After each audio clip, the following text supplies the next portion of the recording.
dirty, filthy, impure. Don't touch that, don't come near me.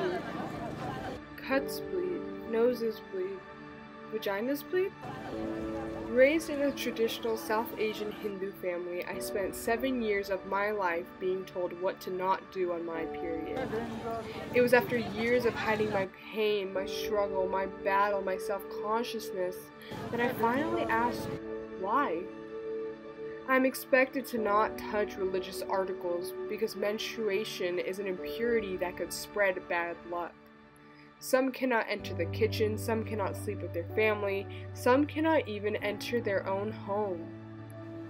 Everywhere around us, periods are stigmatized, overlooked, and disregarded. In the United States of America, 33 states continue to tax period products while items such as donuts, potato chips, sodas are tax exempt.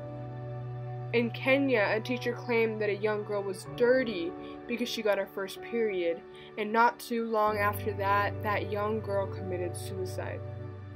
In India, women are targets of rape and sexual assault after they have their first period because they are perceived as grown and mature.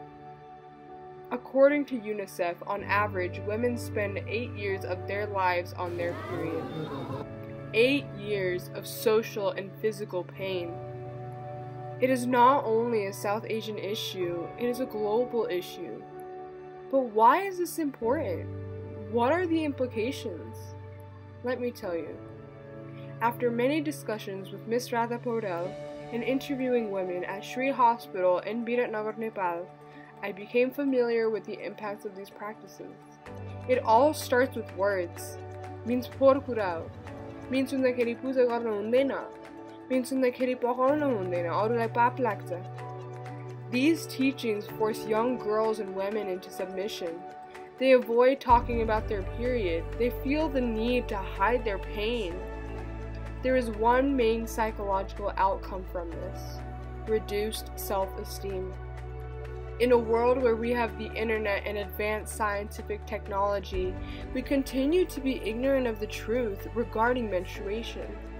But after years and years of being told you're weak, you're dirty, our minds take that information in and register it as truth.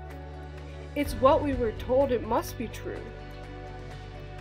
29 out of the 30 women I interviewed explained that the reason they practice menstrual barring is because their family also limits themselves during menstruation.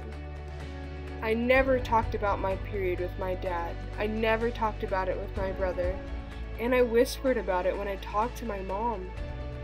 Throughout my stay in Nepal, my favorite argument against my project was when I was told I was westernizing Asian culture. But here's the thing. Is this westernization or humanization? Many systems in Nepal and around the world work against women, but misogyny is not a part of any one culture. In fact, it is the people themselves who have a misogynistic interpretation of the culture that needs to change. So what did I learn? Menstrual barring is an attempt to place women into a position of submission, an attempt to silence the voice of sisterhood. Change starts with you. Challenge yourself. When you go to the bathroom, confidently hold your pad in your hand. When periods are mentioned, don't whisper. It isn't shameful. It is one of the many natural cycles of life. It is healthy and it is human.